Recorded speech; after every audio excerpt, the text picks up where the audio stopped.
Hello there.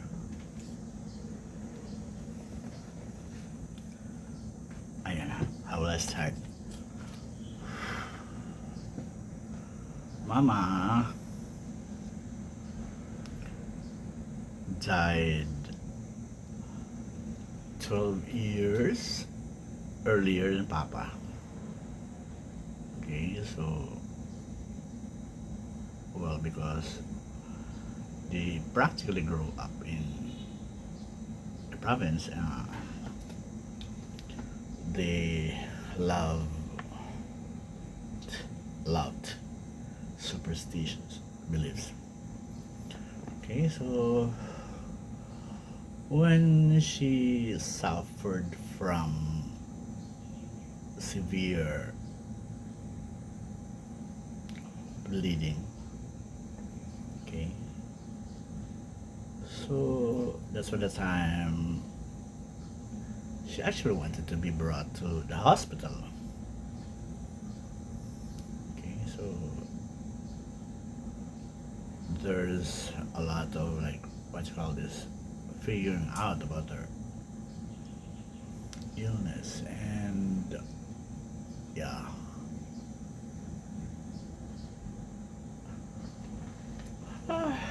So it's just actually recently that I reconciled about it.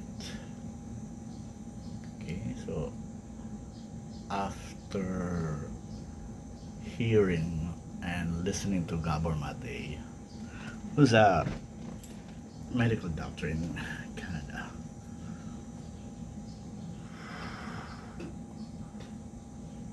I'm convinced that mother had a sickened immune system, okay?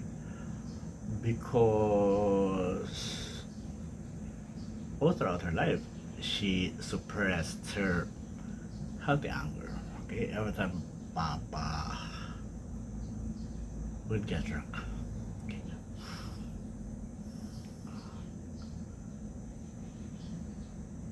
Immune system that deteriorated, okay? So she died not actually experiencing sobriety from Papa's chronic violent alcoholism. Okay? So there, despite praying the rosary 3 times a day, despite throwing the heavens with prayers, that Papa could sculpt sort of sobriety.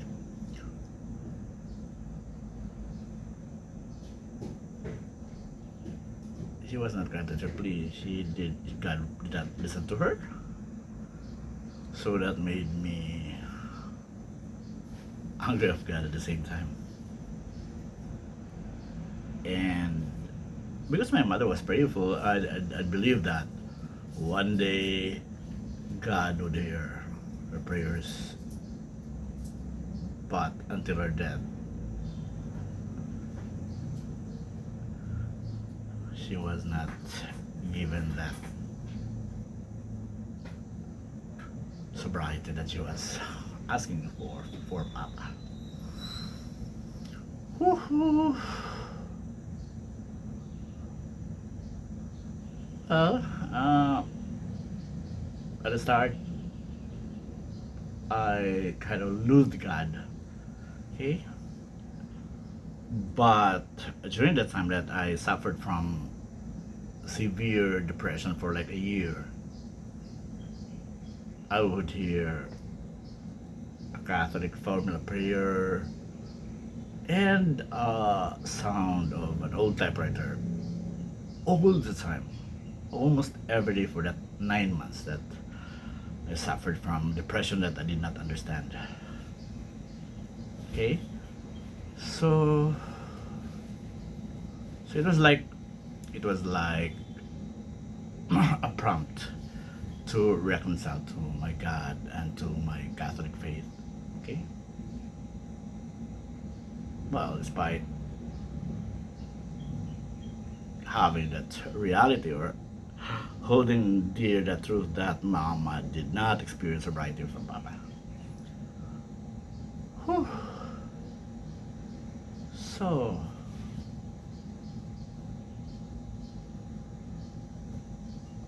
would I say that there's never any God at all, or would it be apt to say that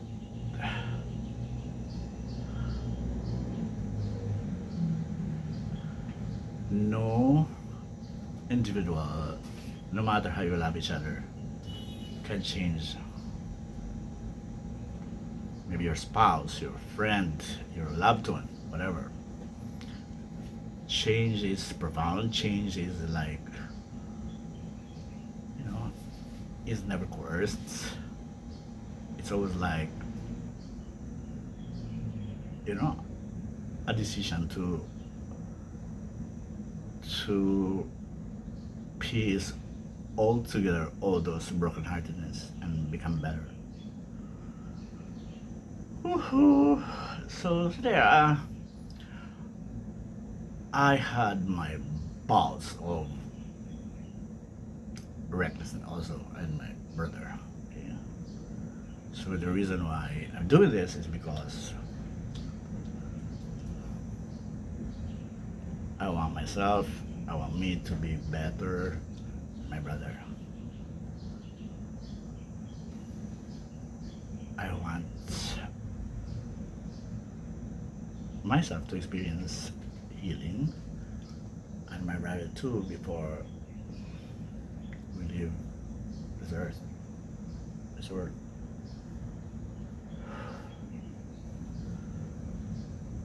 So I'm just grateful that I survived the two oblivious suicide in 2022. Okay?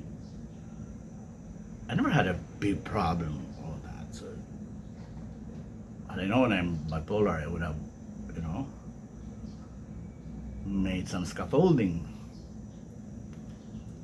to actually minimize all those irregularities in my life.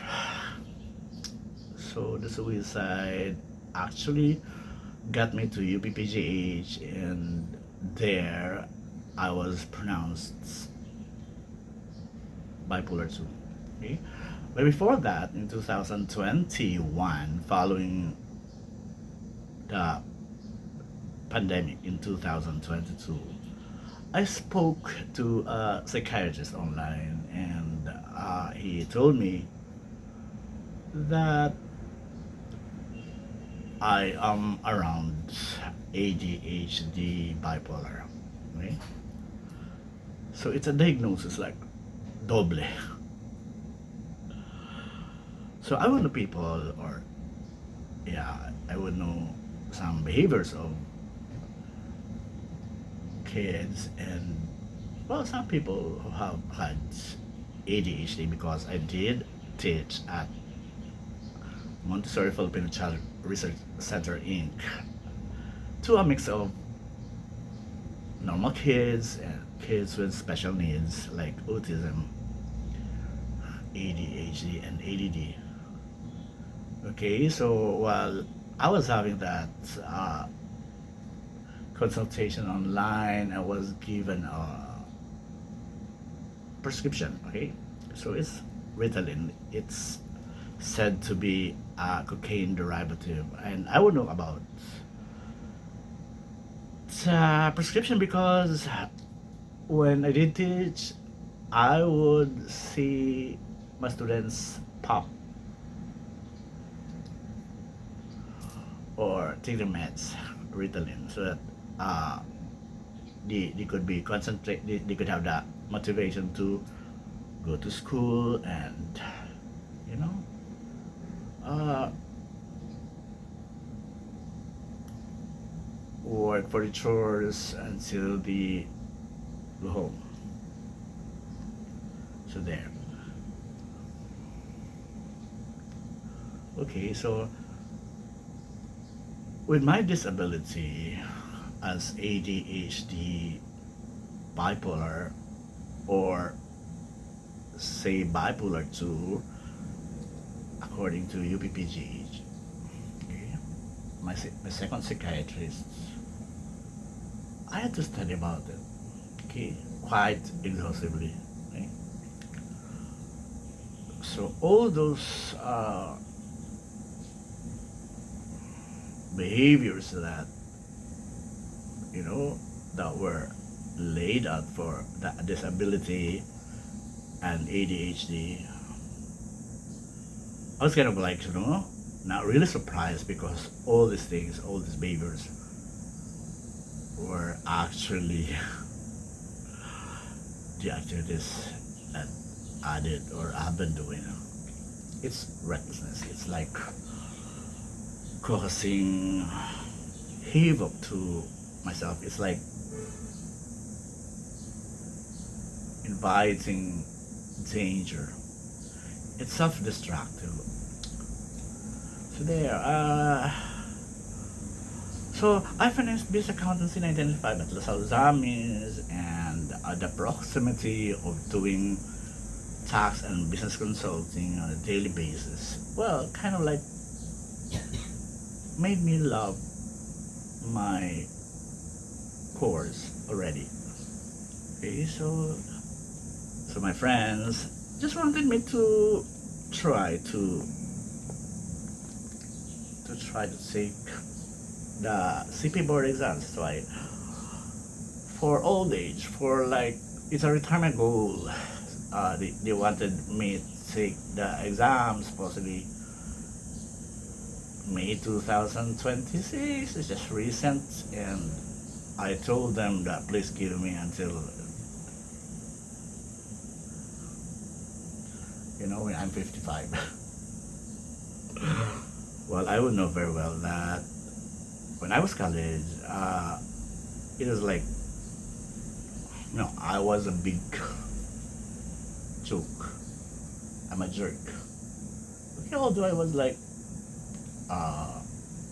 school representative to Toquez, I was president, year level president, class president. I was school paper features editor and managing editor and all that. But I grappled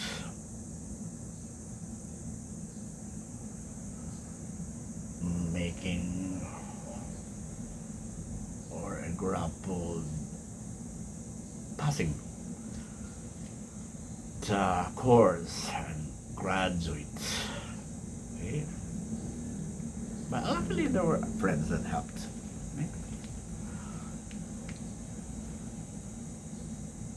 It wasn't actually my choice. It's my Chinese uncle's eventual choosing of like take up BS accountancy after I quit in nursing, because that's all his kids were actually having in college. They were nurses, they were accountants and all that. Okay, and I followed suit. Well, I graduated in 1995, BS accountancy at Los Alzamis. Okay. I could remember I was team lead of OJT in audit practice and team lead of feasibility study. Come on. Yeah, so I bought this, but I realized 2 months ago that although I'm doing this quite regularly, okay, this puts food on the table. I just decided to discard this. I just decided to focus on being, well, chapter consults. Okay, doctor is not the literal medical doctor. It's what do you call this? DR is debit in accounting parlance, and consult. And I can do tax and business consulting, and there are network of professional friends and signing auditors that can sign my work, preparation of audited financial statements, all that. Okay, so I'm good doing that. Okay, and at the same time, because I'm a professional teacher, okay, so after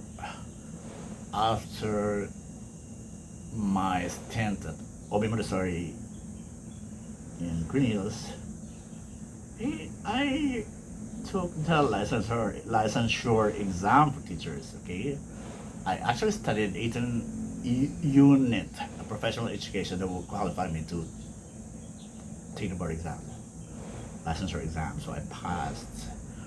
So I would just focus on teaching. So I would say, if it's up to say, I am a Montessori inspired teacher. So I would focus on helping propagate Montessori here in the Philippines as much as I can. Although I'm always grateful about having graduated from Alisal School. Okay, and trying to be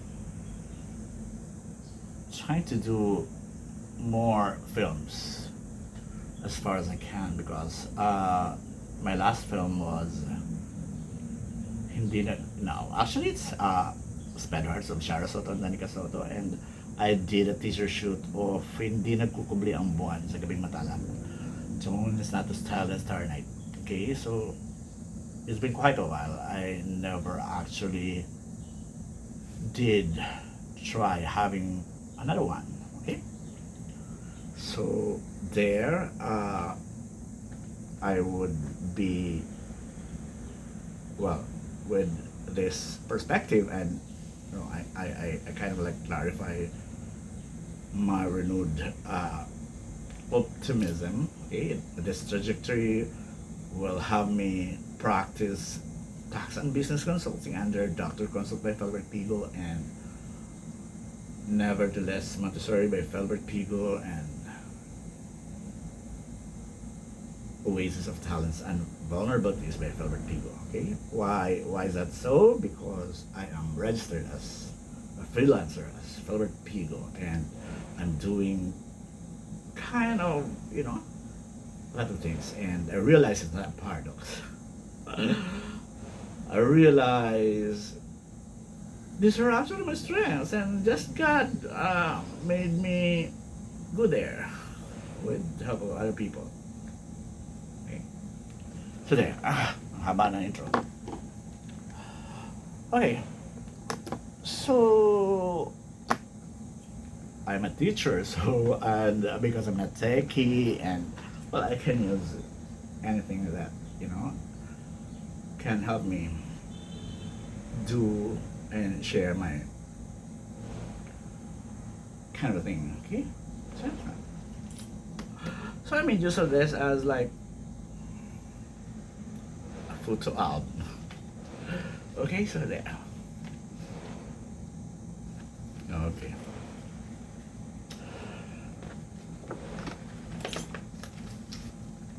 This pics.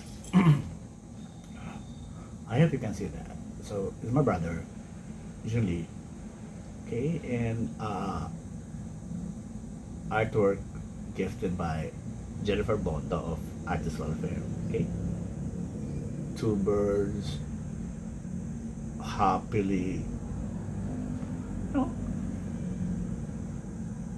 holding on to each other, so clingy. Okay, so I realized, like, oh, come on, he's my brother, and it's a reminder that I should not harm my brother.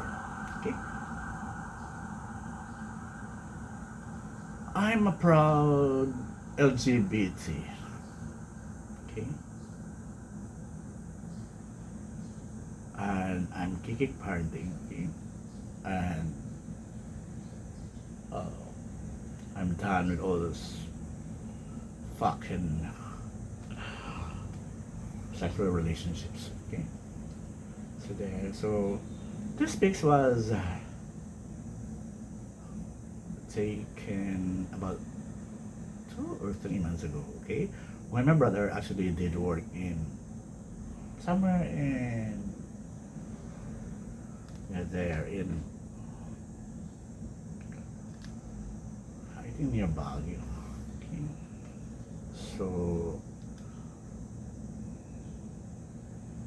and he wanted the job so much that he got back after he left like 2 years ago. But unfortunately, he never endured and he got back to Manila. I was surprised. There was somebody that knocked like 4 o'clock in the morning. And it's my brother with only what he wears. No bag, no anything. And even his cell phone was gone. Okay, so I always know this. I always know this. That the true meaning of life is love. Okay. Well, Dr. Amen, a psychiatrist who had a massive practice in Canada, did say also that all those experiencing addictive behaviors, the ones with ADHD, all other mental illnesses are, you know, there's just like there's a brain chemical that's deficient. It, it's called dopamine, and he said in an interview by a podcaster that love is dopamine. So that's I'm trying to write now gratitude writing, saying that love is dopamine and dopamine is love. Okay, so there. I only have one brother, so I cannot tire my brother.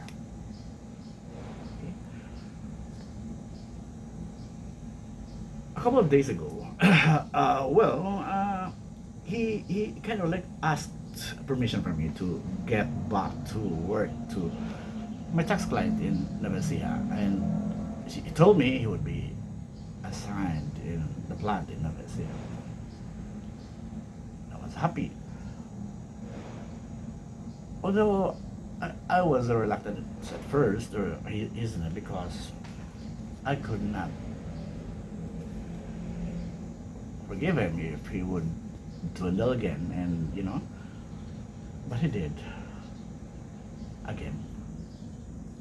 So that's the reason why I'm doing this, is because after the night that my brother actually did some kind of violent, sorry about that, Maui drunkenness. He came to Manila. Okay, so my tax clients and friends there actually told me that my brother went home already, but been like 4 days that I never saw him, and he kind of like do that all the time. He would settle living in the streets. I don't know for the reason. He kind of like experience freedom, I guess, and nobody would tell him what this and that. Okay, but realizing that my brother could possibly be having a mental disability, I actually admonished him to, well, I could not when he got back here to my house at 4 o'clock in the morning again, I could not push him away. So I kind of spoke to him that maybe this time he would submit to a professional or he would seek help. So I think that was last Sunday when we went to UPPGH. We sought help. So he was brought to the ER, and then the next day he was supposed to see a psychiatrist. Unfortunately, it was postponed until June 11th. So I have had like 3 psychiatrists already at UPPGH, okay, following my suicide. Okay, so I had like well 4 or 5 gamot already, quetiapine, that convulsion meds that that's coupled with Concerta. It's a med derivative. Well, I stopped it. Actually, Concerta because I'm supposed to take strictly 1 tablet a day, but I will consume 3 or 4. So I hope my brother could be given a prescription that's going to help him. Okay? Because I'm aware, I can feel that.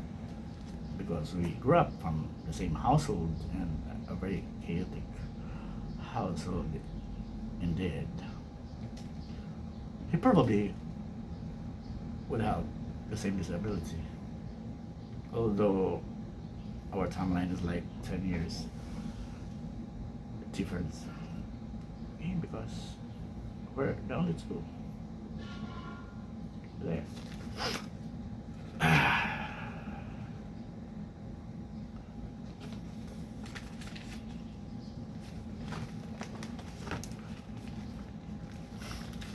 So this is the very picture last Yuletide as Christmas. Okay, so I told him to come with me to Isia, okay, because I was doing tax works and there, so kind of a good looking way. So I'm grateful that he's around. Always grateful. Okay, I could not count anymore how many times did he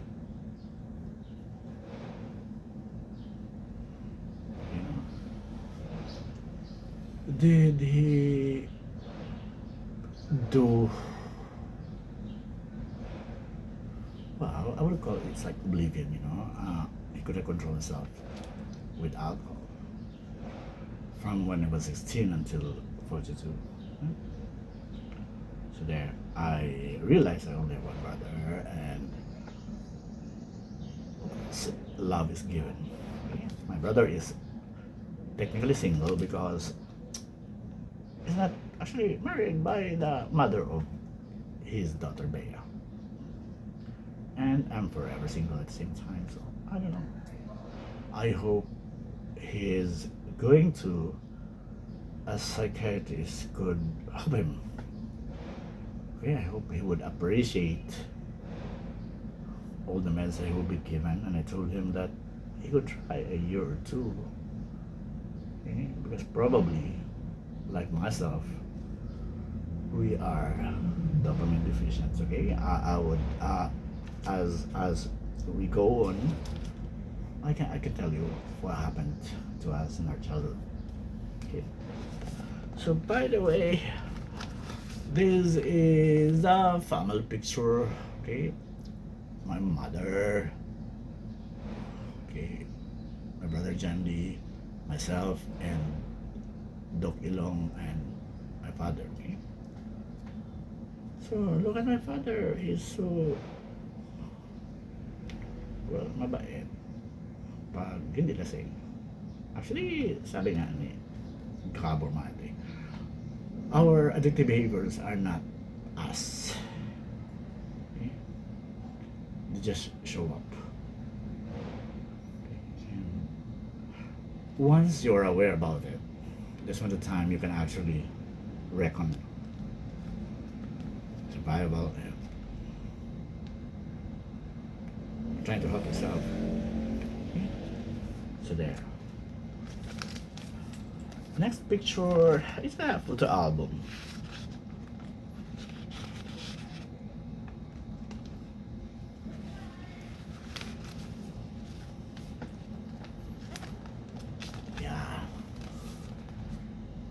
Here's a picture of the beautiful Inday.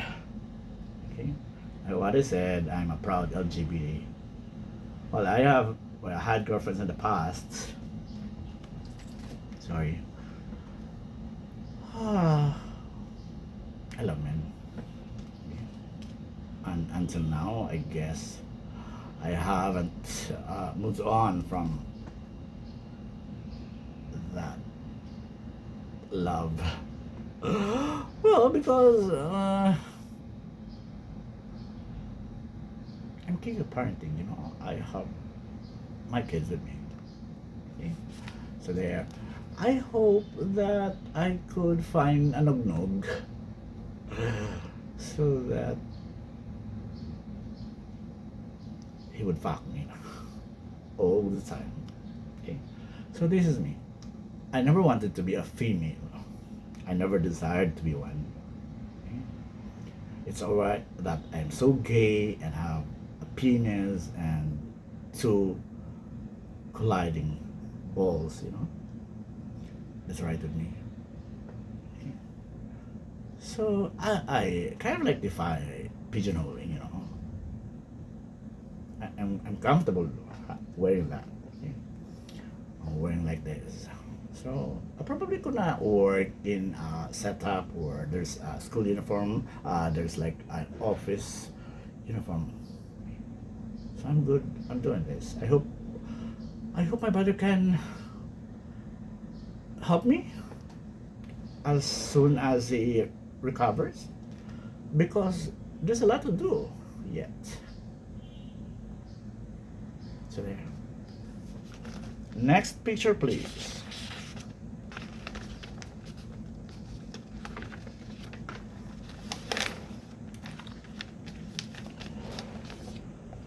So there. The nervous system. Okay. So I learned from Gabor Mate again that all this mental health issues are actually like acting as psychological ones that embed here in the nervous system. Okay, the nervous system starts from here, from the brain to the spinal cord and to the nerves. The ones that's colored red, that's the territory or the jurisdiction of the nervous system. Okay, so being ADHD, bipolar, when you get halved your head, you cannot see anybody. Like when you have a physical, injury, when you get X-rayed, there's a body that's as clear as when you get X-rayed or MRI. But when you open your head and check your brain, there's nothing that you can see except brain cells. Okay? So what Gabor Mate was saying is that the ones that have mental health issues are actually just having kind of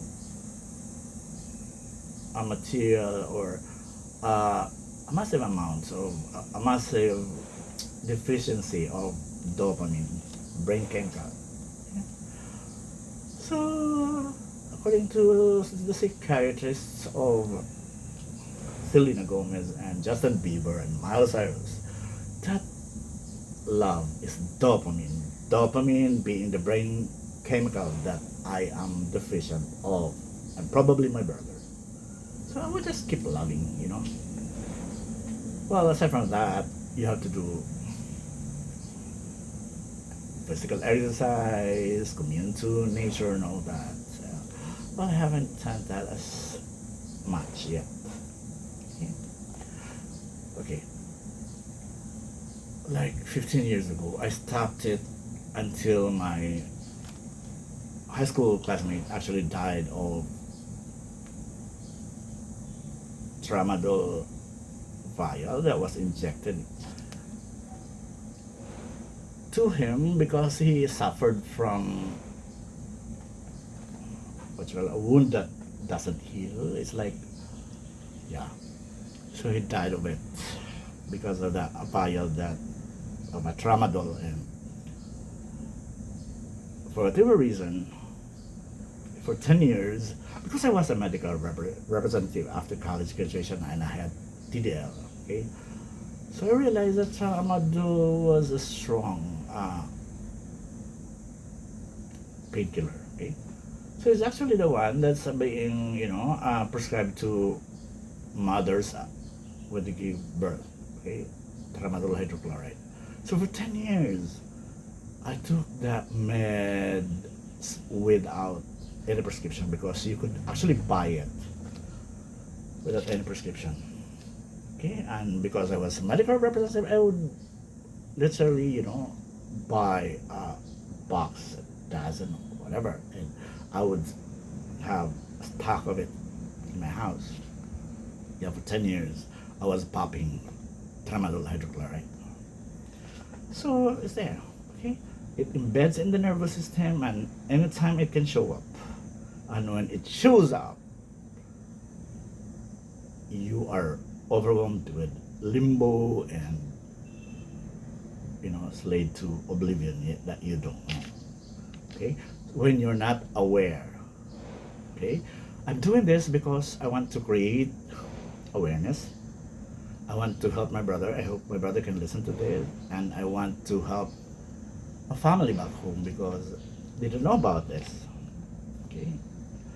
That their violent chronic alcoholism is a mental illness at the same time. Okay? So there.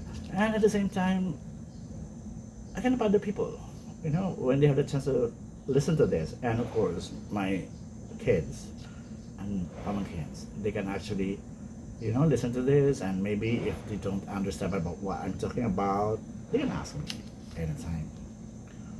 Okay? So there.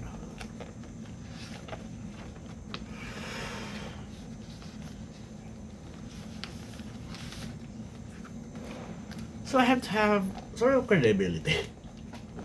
Okay, so let's have this getting to know each other. Okay, so I come from a very rural town in Misamis Occidental, Baliao. Baliao is actually located in between Dipolog City and Ozanga City, and how to get there, you just book a ticket from Manila to Dipolog or Manila to Ozamis, and then pass right going to my place. Okay, so I'm actually showing these pics. Okay, it's a beach resort in my hometown called Tambanco. Okay, it's a huge Olympic size swimming pool when it's high tide. Okay, can you see that? Okay, so there's a neighborhood, and because it's like not so much of a high tide, so there's not so much of water in there, and there when going there, it's already the Pacific Ocean. Okay, I picked this pics because it's where we usually, we would go to from when we were very little, with my Chinese cousins. Okay, they would have me there, and well, as a mermaid, as little as young as I was 6, 7, I would go there with my Chinese cousins. Okay, so there. So probably would have seen my family already. Okay, my mother, my father. Well, forget Doc Ilong. Okay. Next pics is there. I'm grateful. I finished grade school in Baliang Central School, Okay.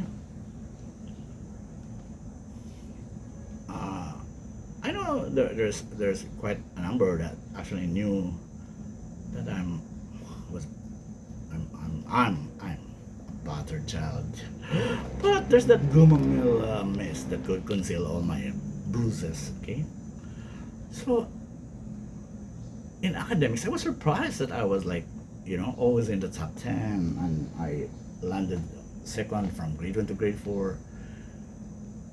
But grade 5, I was fourth, and I graduated grade 6, fourth. What happened?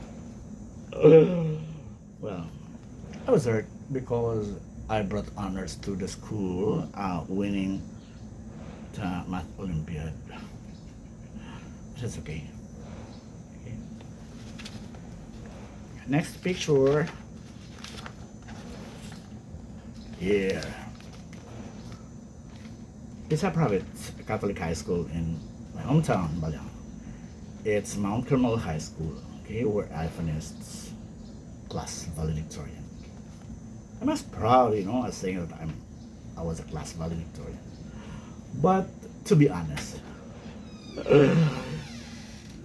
writing this, love is dopamine, dopamine is love. I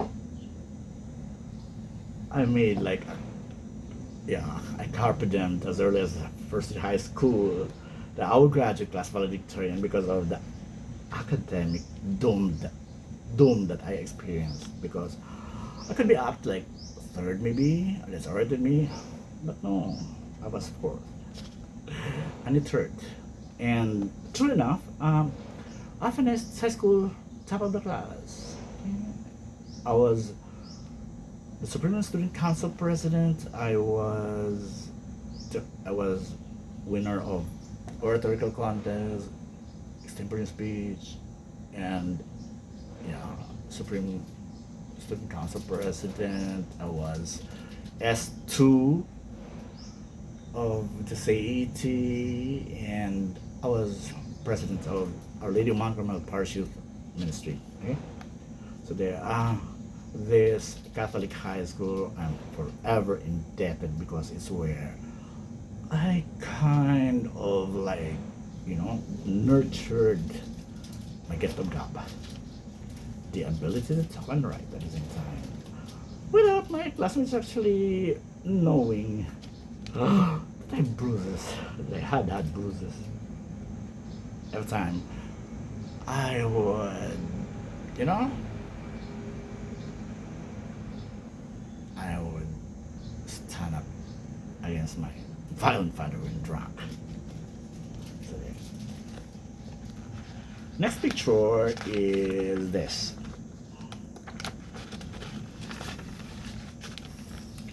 Getting to know. Yeah. So there. I am Dr. Consult, okay?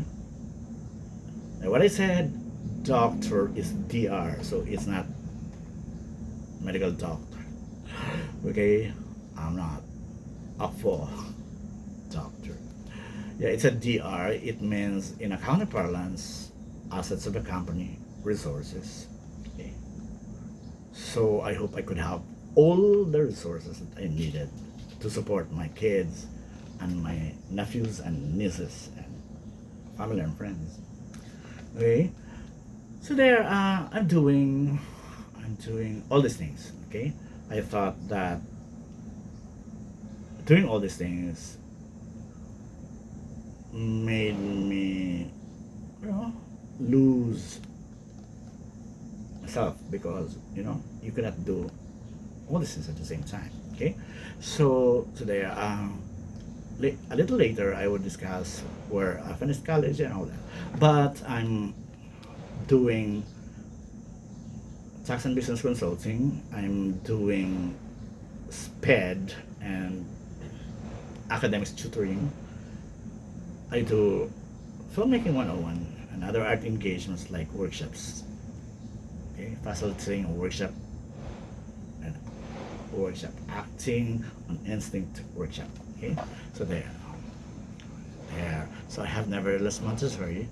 I have my films that were distributed by Ivory Records Video Flick in 2006 and 2010. Okay, so there and there and this beautiful Inday. Okay. The next picture,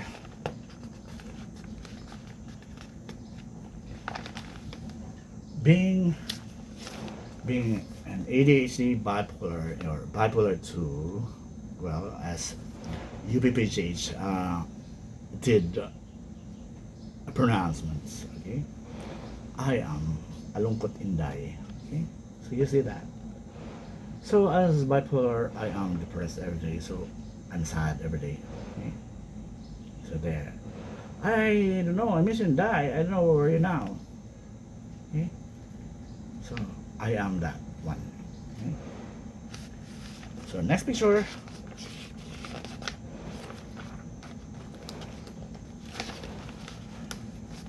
Hey, Lasal Uzamis.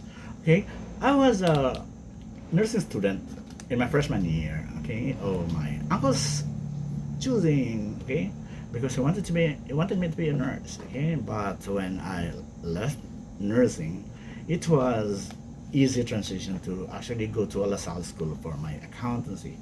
Okay, my Chinese uncle would choose that for me again. Okay, so in the South Slums, I never like graduated top of the class or cum laude or whatever. Okay, and what I said, I was an accountancy jerk. Although I represented the school in an extemporaneous speech and all other talk quests. Okay, I was a campus journalist. I mean, sitting as a features editor and managing editor of the Columban publication. Okay, I was president of the class and the Euro level president. First year to fourth year, I was intramural champion for Scrabble game. From first year to fourth year, I was a team lead for the OJT on audit practice, and yeah, and I was the team lead of our thesis that we call, I don't, that other courses called, but we call it feasibility study. Okay? I passed the civil service professional and non-professional where I was in Las Alzames. Okay, Las Alzames made me realize that living in a camouflage is not desirable.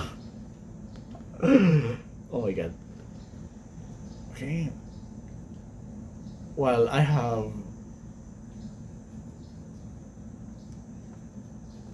girlfriend prospects. Okay? One became Miss LaSalle and the other one cum laude. I had secret crushes, male ones. Okay, four of them. Okay, two actually died already. The other one is in Manila. The other one is married to a friend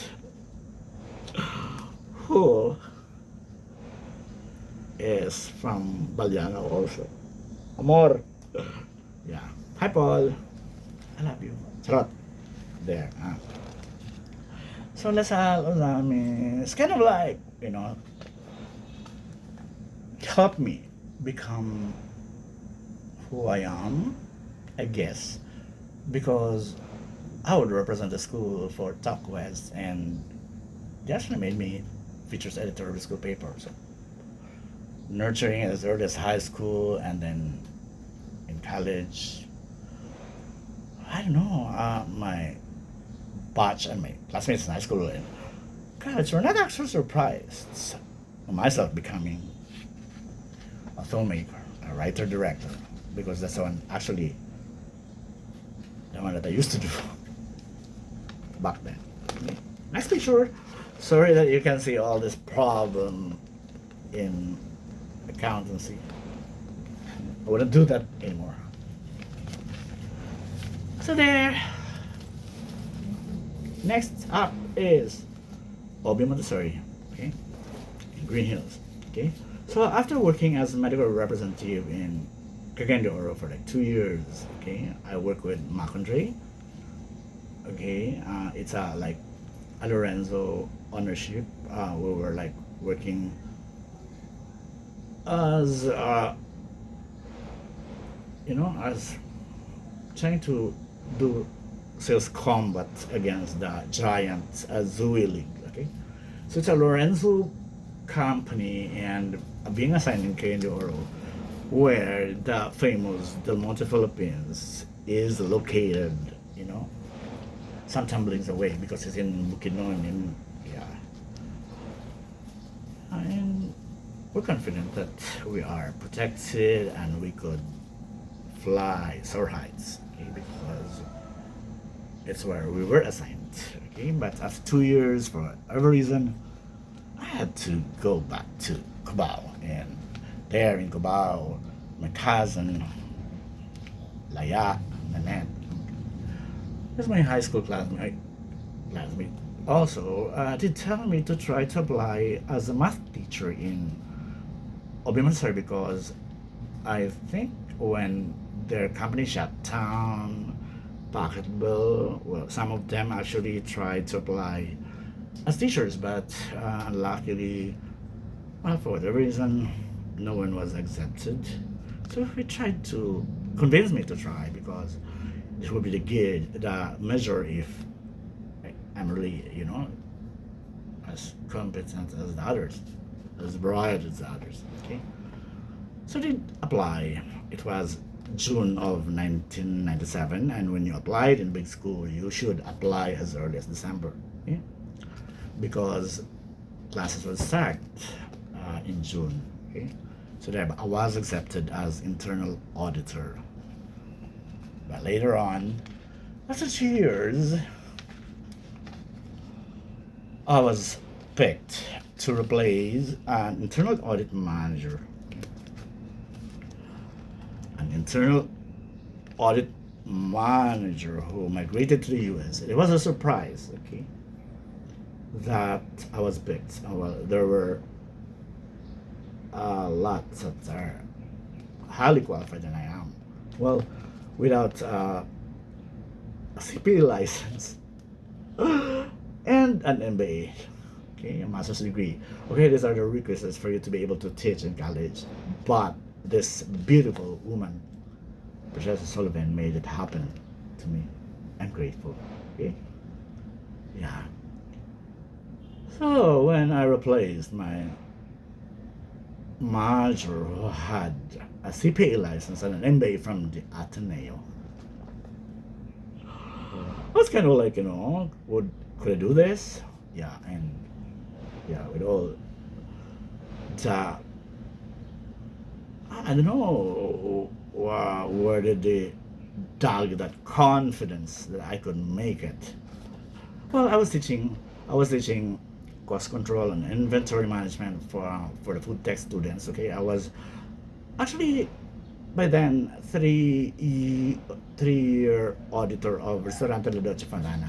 Okay, so I was auditor in charge and I was senior internal auditor at the same time already. So I would handle accounting classes for Montessori students, from Montessori education. Okay, so during the time we had a college, and our 2 year food tech is equivalent to like a 4 year hospitality industry course in STI. Okay, I did teach at STI, for like so many years, for so many semesters. Okay, and Montessori education. Okay, so high end, and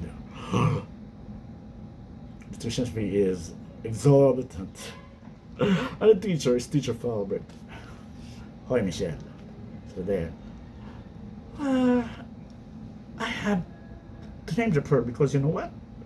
She sat at her college din, and every time at college din, and every time you see her in the campus, everybody would decide to be obliterated. We're actually afraid of her. I don't know.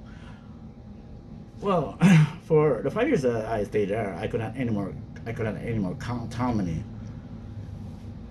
embarrassing experiences and cruel insults that I endured from her.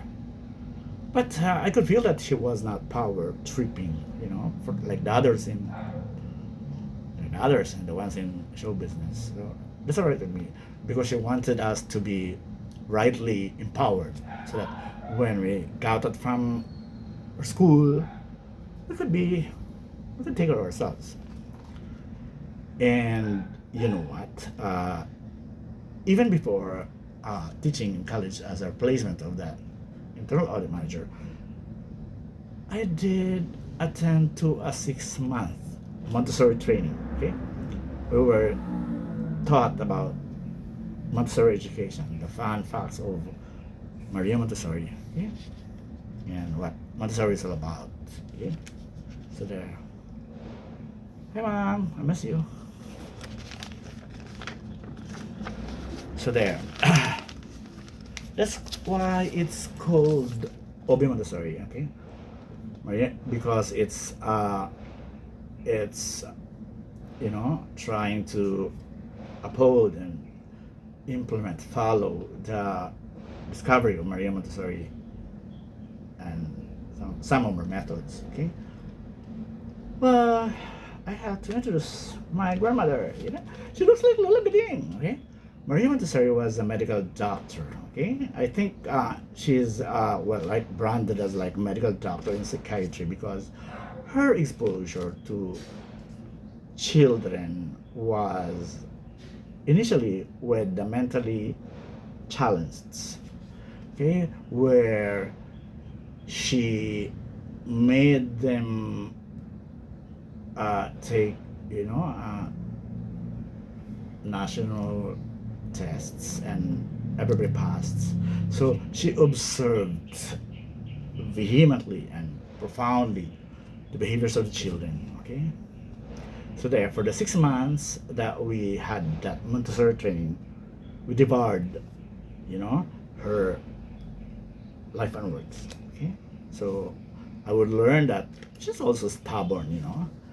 She was, she was actually, well, as good as she was, a medical doctor, and she kind of like discovered, some engulfing realities and truths about children. And well, Americans during the time wouldn't like an Italian doctor to just intimidate them. So the UNESCO, I guess, she was put in an aquarium, okay, so where she demonstrated her discovery. And well, a little later, when she was accepted and she was actually recognized and acknowledged, well, her own country actually kind of like pushed her away. Okay, so there, she went to India. Okay? That's why there are so many Indians that can speak very well. Okay? You cannot speak very well, you cannot talk about what you're talking about, which you don't actually love or what you're doing. You know what I'm saying? Montessori is about man makes himself, inculcating your core, your strength. Okay, so it's like man makes himself. Experience is the best teacher. Okay, so there. So when I was in Obi Montessori, while teaching, I had the opportunity to take a proof ed that made me a professional teacher. So there. After that, I did a trailblazing job as a part-time teacher in SDI and other schools. Okay? So here, okay. So I don't know. I researched about the fruits of normalization, the tree that was introduced to us when we had a Montessori training. Okay, it's like fruits of normalization. Okay, okay. So here.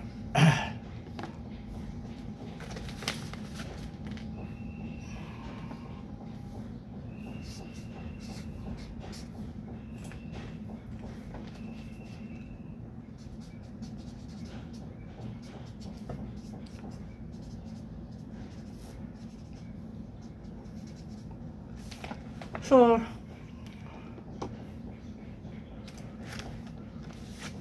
only some people are actually aware that Montessori is not just an elitist school for beginner writing. Okay, so this was introduced to us like fruits of normalization, and normalization, according to Maria Montessori. Okay, when you translate it to a classroom setup of a Montessori school, authentic.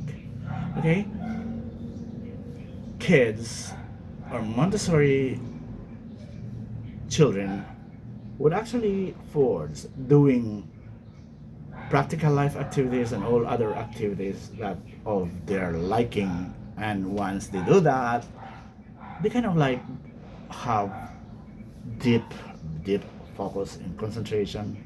Okay, there's discipline, there's all that. So that's what we call normalization, because kids 3 to 6 years old. Okay, by the way, Maria Montessori actually propounded that sensitive period of human development. Okay, 0 to 3 years old, absorbent unconscious. Okay, it's where massive brain development actually happened. Okay, when, yeah, I would later discuss about it. Okay, so there. So normalization, when when children are doing activities with so much love, so the bottom line is joy. Okay? When you love what you're doing, you always have joy. Okay, this is the very, how do you call this, discovery that I learned that I could not forget. Okay, so translating it to, well, remember that Maria Montessori was a medical doctor. Okay, well, in psychiatry maybe. Okay, so she concocted, or she developed her discovery, or she had her discovery out of her mind, but her implementation was from the heart, coming from the heart. Okay, why? Because facilitating kids to follow their heart, to, you know, never betray themselves, to have joy for bringing out the best in them, love what they're doing. Okay, so it's a win-win situation. Okay, so like for example, in among, yeah, the sensitive period 0 to 3, 6 to 12, it's at earth instinct during grade school. You know, you want to be belonged all the time. Okay, 6 to 12, 12 to 18, it's like seeking for economic independence already. Okay, so there. Later on, I will discuss about 0 to 3. Okay, so there. And so translating it to like adults. Okay, remember that Maria Montessori was a medical doctor. Okay, so it's normalization is actually, you know, synonymous to like doing the things that you love to do. Okay, you may be a lawyer. Okay, you work in the bank, but you actually, you know, coerce yourself to wake up in the morning and, you know, bring yourself to work because you have kids to support to, and you don't actually love what you're doing. Okay? But you have to do that because there are bayarin na kailangang bayaran. Okay, so that's why in my book I Heart Sped, I kind of like, you know, made a statement that a multi-million-dollar job is not a soul-fattening career. Okay? A job is not a career. Okay? As happiness is not joy. Okay? You're happy today because you have money. Next day, you still have a little money, you're still happy. Next day, you're not happy anymore because you don't have money anymore. And once you have joy, even without money, you're happy. Okay? Minus if you have disability, like being bipolar or ADHD, because your reality as one is to be depressed every day. Okay? So there. So there. I worked in Obi Montessori in June 1997 until 2001, so 5 years. Okay, so when I left, I freelanced as like,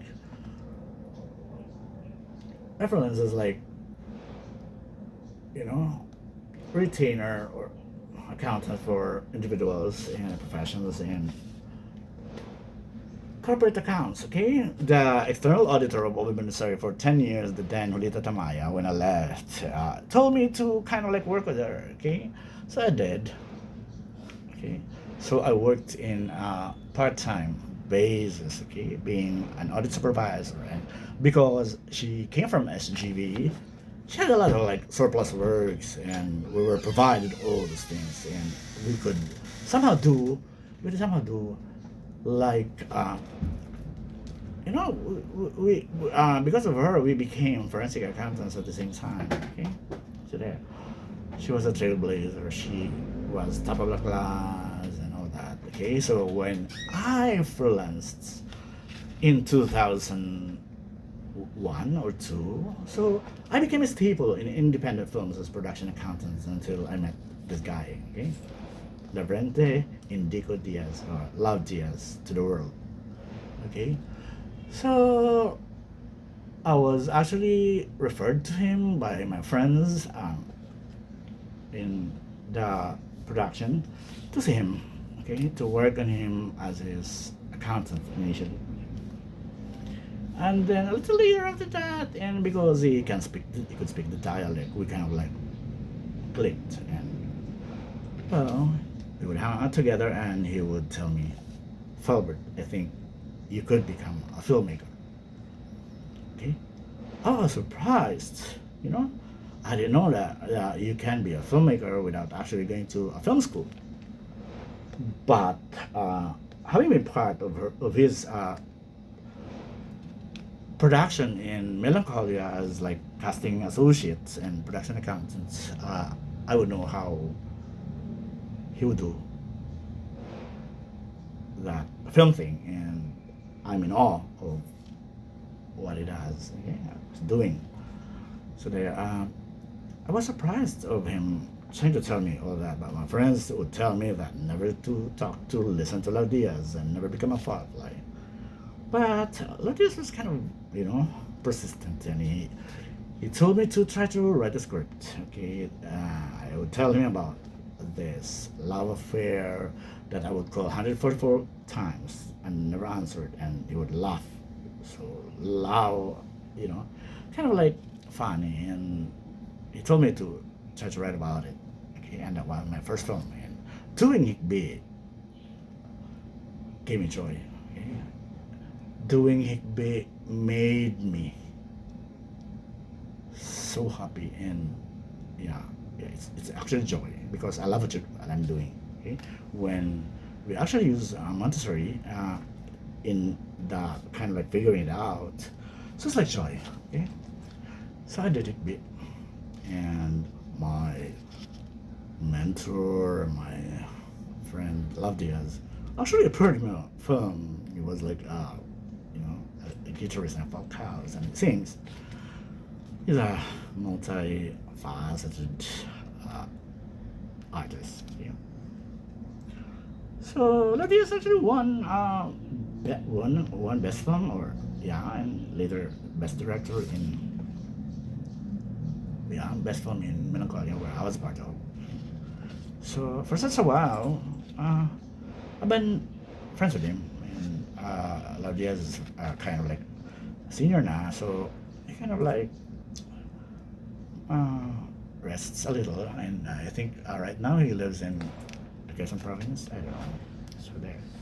So I'm grateful, Laudias. I hope I can go back to filmmaking. Okay, and I promise that I would have all my, you know, all the film lessons that I learned from you, and you never actually knew that I was a features editor in college, in school paper. So more or less, it's the same thing when you would do a script and actually make a film about it. So there.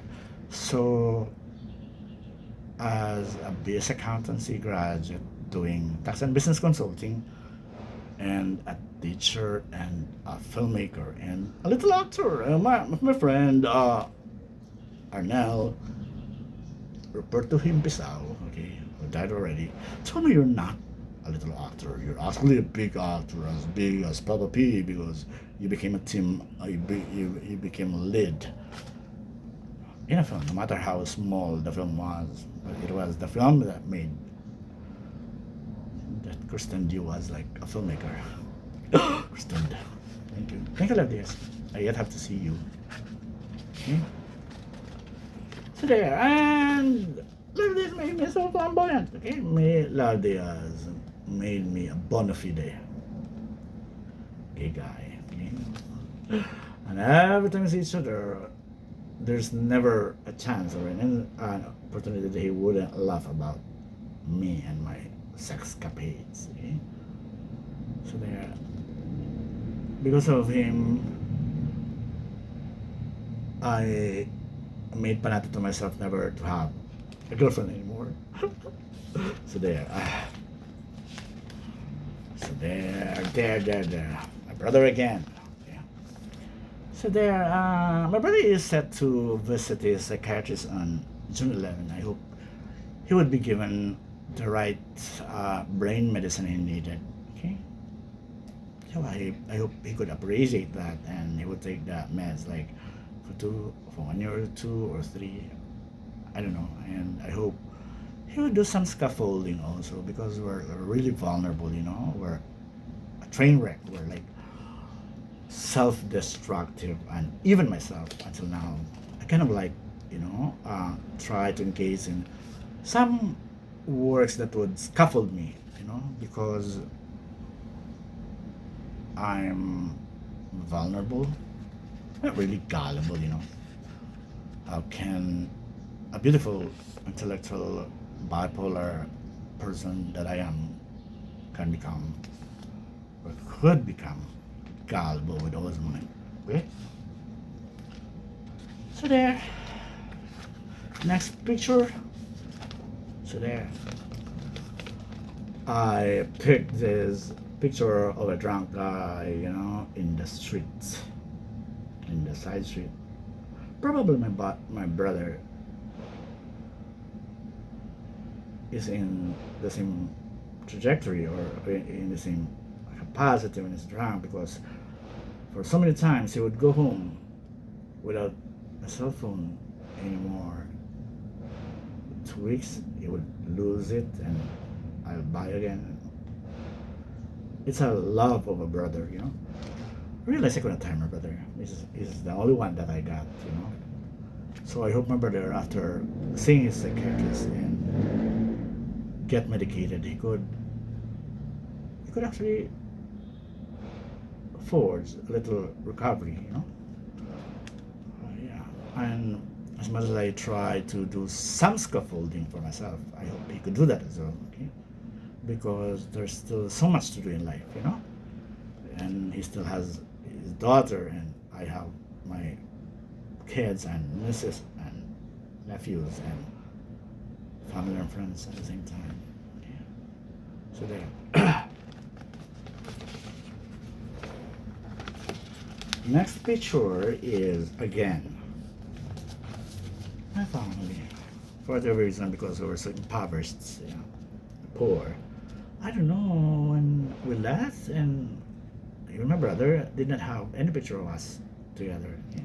So I only have this. Okay? So my father, my mother, they also died already. So, and my first kaniig, Dr. Derby. Okay? So he insisted that he would be in the family picture. So there. I'm showing this because the reason why I am bipolar is because of my father's violence and chronic alcoholism. That sometimes I would decide to fight back, okay, and get all the bruises that I could have. There's a concealer, okay, that's called Gumamelanist. Okay, so there. Hi Ma, I missed you. I hope your favorite Janli, Noni Janli, will have awakening and realization and awareness of his mental health issue at the same time. So there.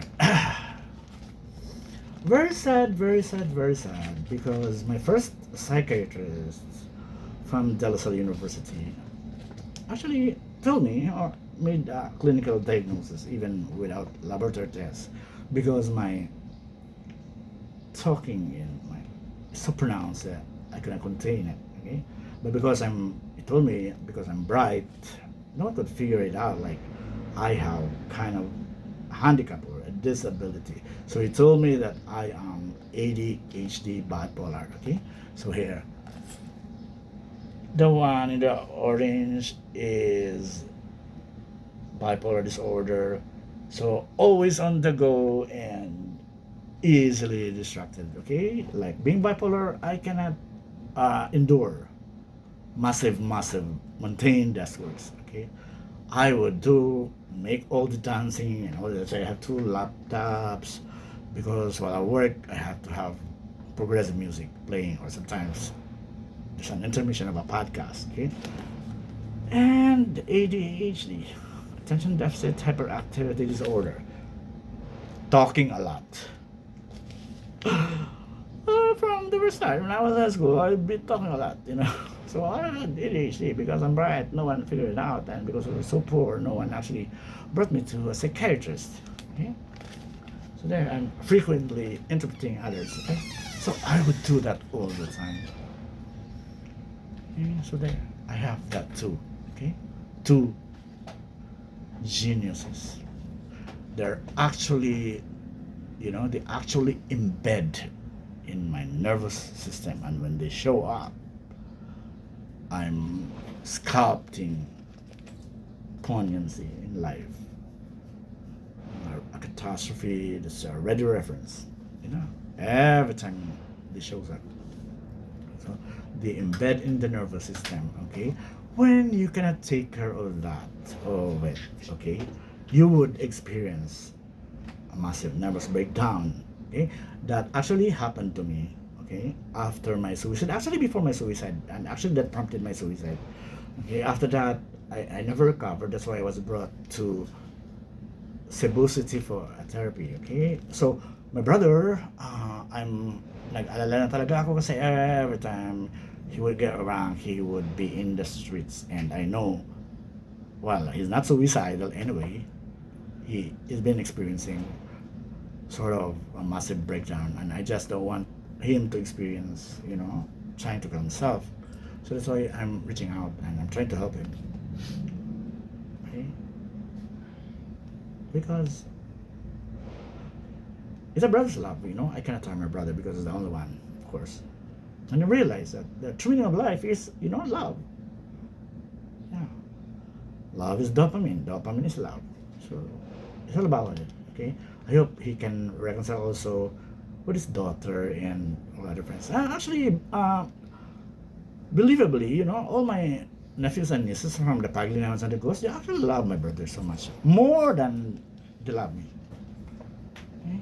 But, well, yeah, because of his mental handicap that makes him slay to oblivion every time he's drunk. So, I think that can be, well, it can't be cured maybe, but at least he gets medicated to taper it off. Okay? So there. Next picture. Woohoo! Brené Brown, okay? So I met her when I was in Cebu City for a therapy, okay?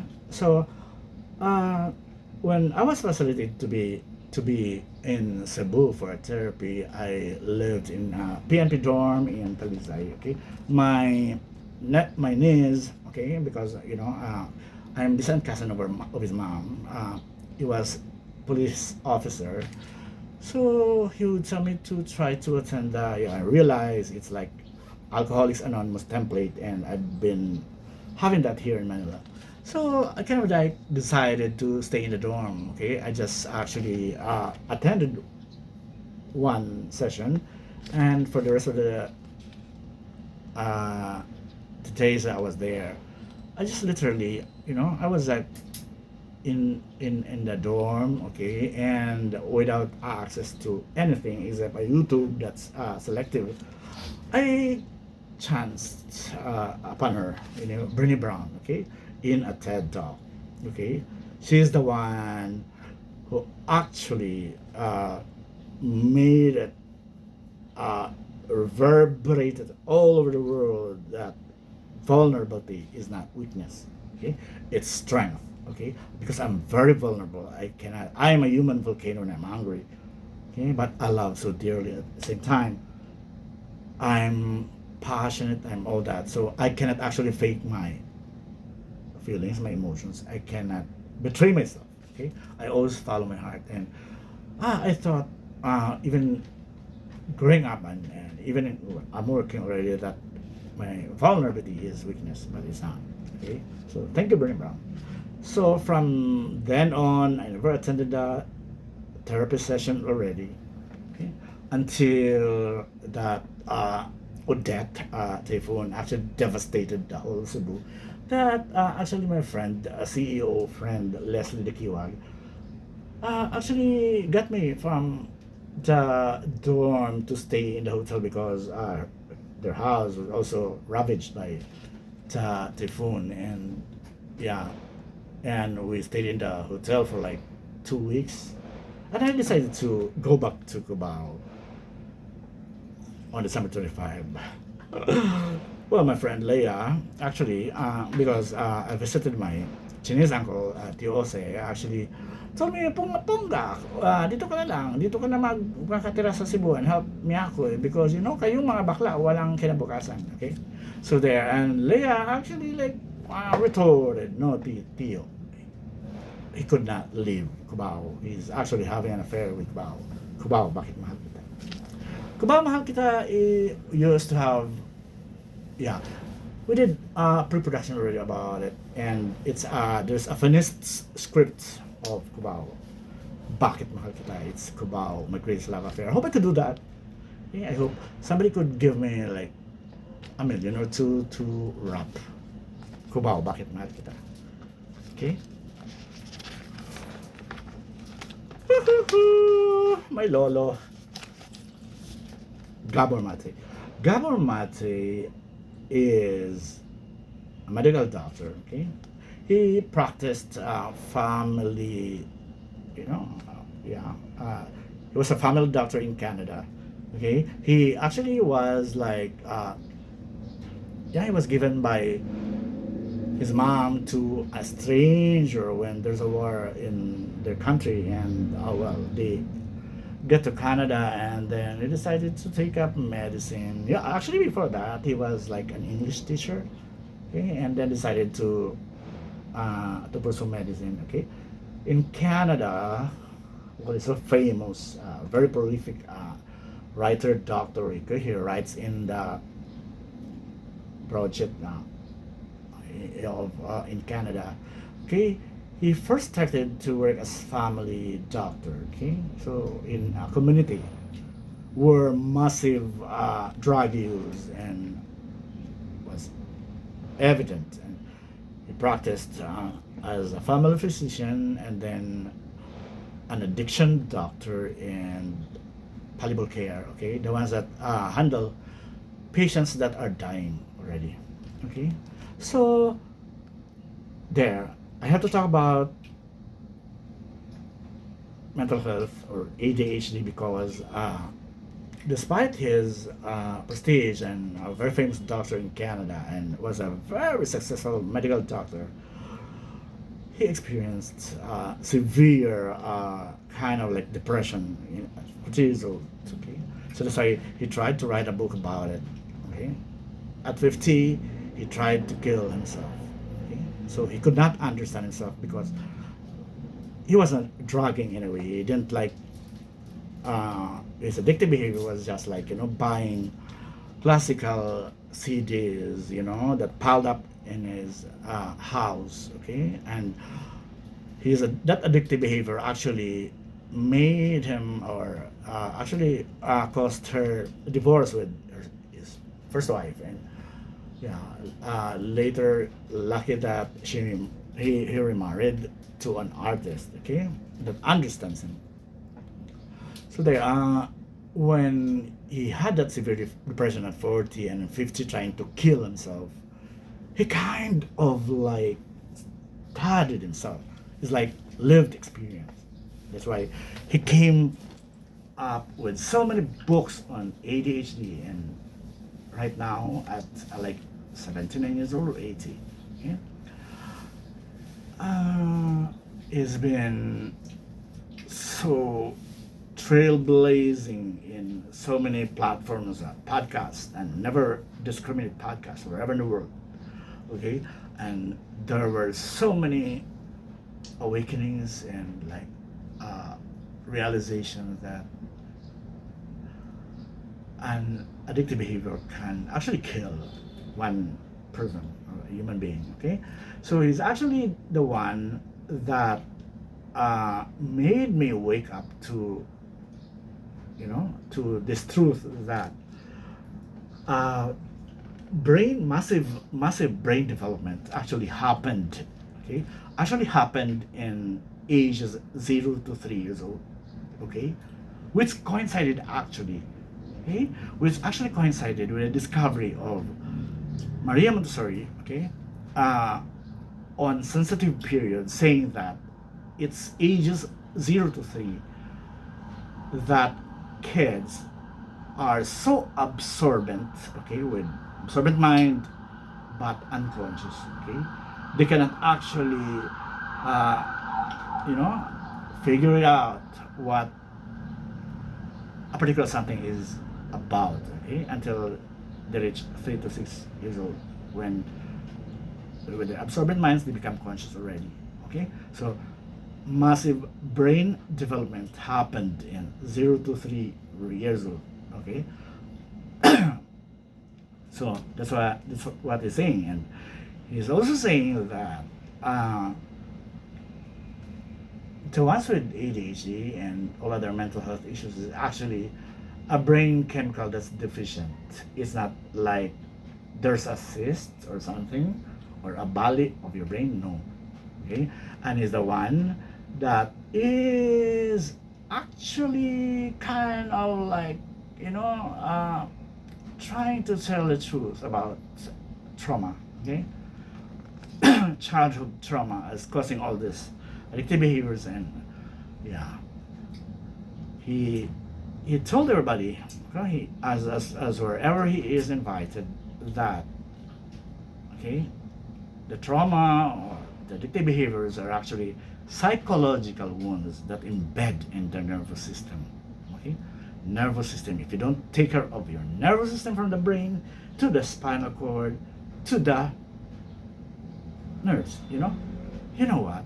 Before anything else, before I proceed about talking about my lolo, the reason why I was brought to UPPGH after my second attempt of suicide that did not kill me is because I drowned like 30 capsules, and 11 of that were tramadol hydrochloride that I popped for 10 years of my life. Because I would later learn that tramadol hydrochloride is a very strong painkiller, and I later realized it's a it's a mild what you call this, opiate, okay, like fentanyl, the one that Duterte is using. Okay, so all those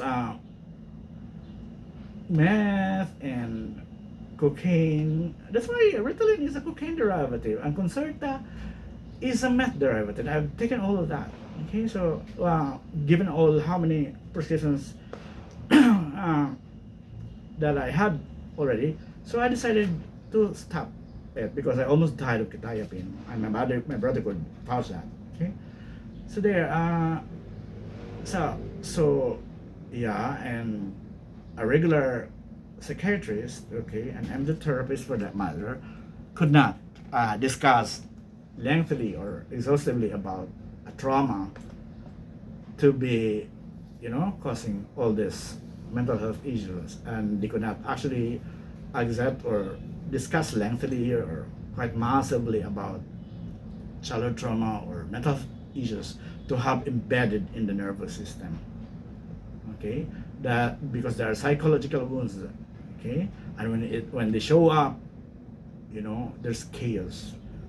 As a parent, as a parent, and as evident as my brothers, and myself. Okay, so there.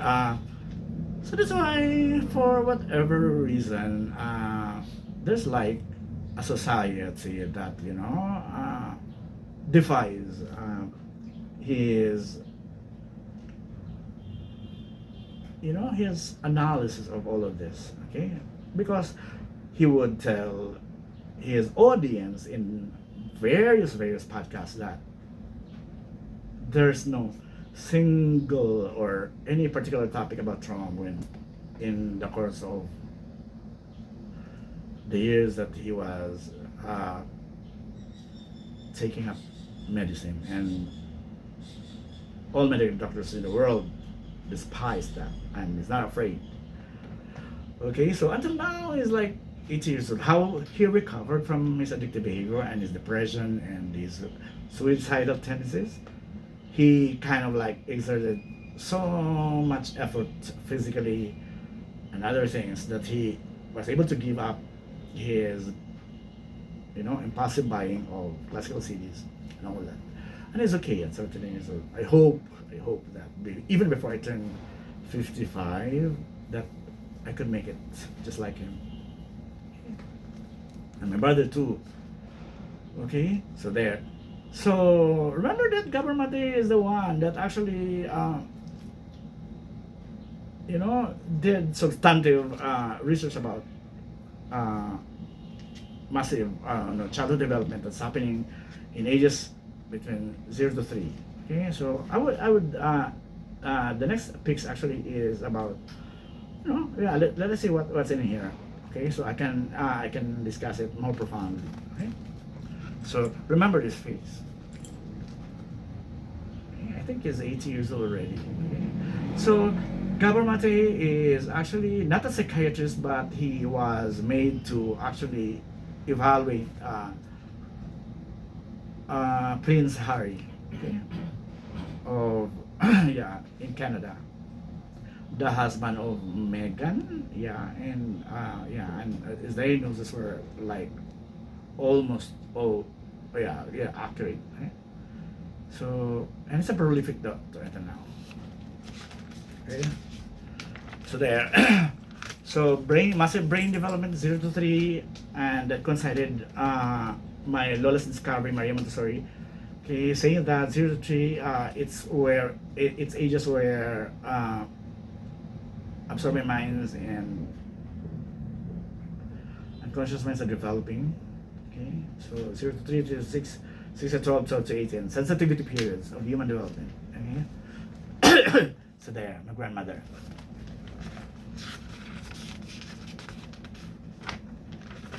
So there, I don't know how I've gotten this pics. And I could not. I tried to Google a Filipino family. Yeah, you can see that the father is shouting. The parents are actually shouting from each other, and the child actually covered his ears. And the child is obviously like around 3 years old. Okay. So there. Next pics is actually the same. So I could imagine when I was 0 to 3 and my brother, okay, because my father would always get drunk and would scream, yell, shouting, and shaming people in the neighborhood. My mother would not like fight against him, and there's actually a love from each other. Okay, my brother was also just quiet, like my mother, but me as a gay guy, as buoyant as like when I was 6 or 7, I would challenge him to a fist fight, and when there's not an opportunity to be in a winning stance, I could have all the bruises I could ever endure, so there. So the mom would actually just try to do away. And I remember one time when my mother would want me run away. Okay, so it was high tide, so we lived in a very impoverished fishing community in Baliao, and the vast sea body of water is just at the back of our kubo. Okay, So there, and it was high tide, so the waters are, in the shoreline, kissing the well, kind of like a hill going to ng Vita's house, and yeah, and waters are below our house, and my brother was like 2 or 3, and I was 10, and we ran away, and I unfortunately, lost grip of him, and I had him, got into the waters, and I was so afraid. I immediately picked him and, got back to running away until we sought help from my uncle's house. So, that's the real score. Growing up with our father. Okay, my father died already, like 6 years ago. Yeah, 6 years ago. My father died allegedly as drowning, as partying by himself in a biting midnight in a deserted beach resort in Baliangao. Okay? Allegedly. Okay? So there. So there. I miss my kids already. So it's Ara and Tutoy when they were between 0 to 3 years old, and Kiki is there all the time. Okay, maybe while their father wasn't around and philandering during the time, I'm just as happy as I realized I was there when they were experiencing brain development as massive as that 0 to 3. Okay. Imagine you have a father that gets drunk, if not every night, every other night, and screaming and yelling and shouting is as hellish as, like, I don't know. We had to endure embarrassment from all the people in the neighborhood. And he would fight people in random, I don't know. But he survived until he was like 63 when he died. Yeah, there. So imagine you are that baby or that child 03 with a drunken father that shouts all the time. Okay?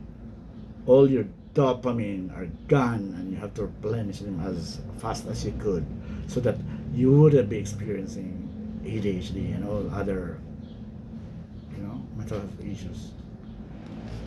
Okay?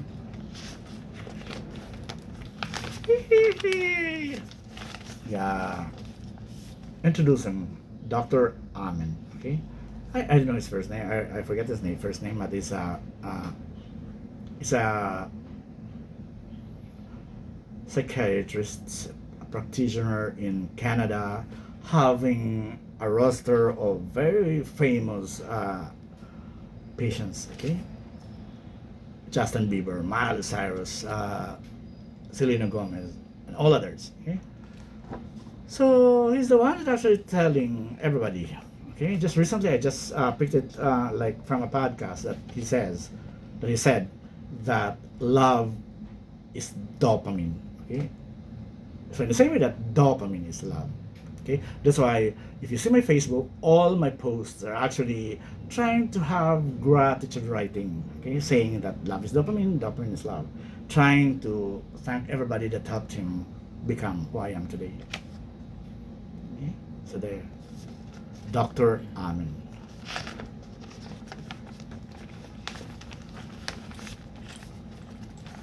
So given this, ADHD bipolar, it's the two geniuses that I have actually gotten. Okay, now that I am aware of my realities and kind of like those scaffolding. I know I cannot perfect that kind of thing, self-regulation, but I try as much as possible to kind of like become better every single day of my life. because I want to be able to, you know, to experience full sobriety. Okay, when you're sober, you don't actually you don't actually kind of like forge consummate or total healing as far as your mental disability is concerned. Okay, as long as you're alive, there's still that one. Right? Well, at least you can take care of yourself already because you know how to handle yourself already, being aware of your disability. Okay, so there. I hope everybody can like actually listen to this when yeah, and my friends and all other people that I love. Okay, so there. I have two geniuses, a JC and bipolar. So there. My Lola again.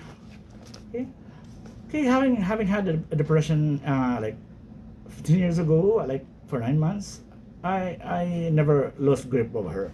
Okay, realizing that doing the things that I love to do could actually make me survive. And writing the book I Heart Sped, it's a fragile inculcation of the film Sped Hearts. Okay, I was able to actually realize that children at 3 to 6 in a Montessori classroom, they kind of like pick all the activities and materials that they love to do. Okay? In the same way that uh, kids with special needs or special children would actually do tantrums. Okay, would like talk to the skies every time they are not prompted to do the things that they love to do. So in the same way that adults like myself, for example, I can't be forced to actually do that one thing that you know I cannot do very well because the heart actually never grows mediocrity. Okay, so I always follow my heart, and about 2 months ago, I just actually discarded this retirement goal to be a signing auditor because I just wanted to pursue filmmaking and being an occasional classroom teacher. Okay? Because to be honest, it's actually these endeavors that I am so good at. My friends could actually vouch at. My classmates from grade school to high school to college. So I'm good as I am. I don't need to be actually as mayaman as the ones that are actually making nakao the people's money. You know? So there. What else? So it's the Montessori tree again. Okay, like it's personal normalization, saying that normalization is achieved via work. When you say work, it's actually the work that you love to do. Okay, it's a work. Okay, it's a career, not a job. Okay, so that you can experience that joy that Montessori you know, uh, is so esteemed about. And by the way, Montessori is not business. She started her Montessori school in a slum in Italy. So it's not an elite school. Not at all. Okay, and the fact that it never had a patent. Okay, never had a franchise on that. That's why there are so many Montessori schools in the Philippines or wherever in the world. You see, there is Montessori. Okay, the founders of Google actually credited the their education to have outstanded their geniuses to found Google. Okay, and so many other artists and you know. Trailblazers in different and Les Alonga, the Misagon fame, graduated class valedictorian of Obi Montessori. Okay? So there. What else? Oh, my family again.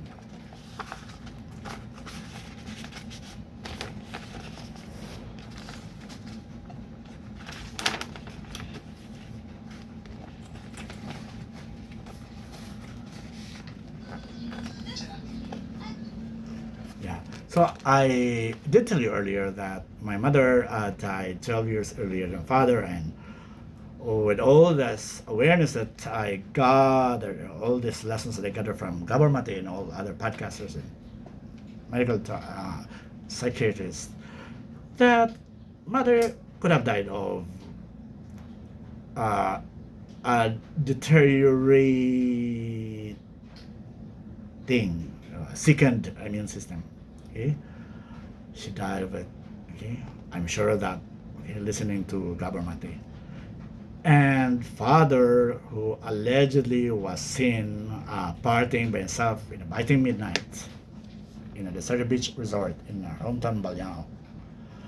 Well, there's no other one that could actually connect the dots, you know. And uh, from for the 16 years that I was with them,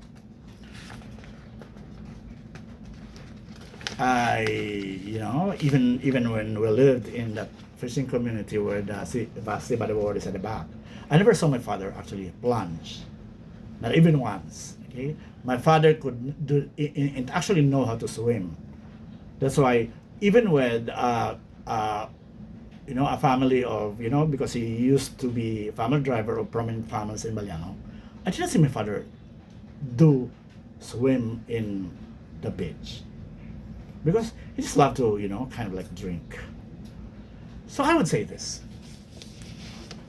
I would say this because I'm an avid reader of Perry Mason books and criminal stories, and yeah, and having spoken to my lawyer friend, she would just advise me to be a good father to Ara and Totoy and my brother to my brother Janet to Bea, because well I don't know, but connecting the dots, you know,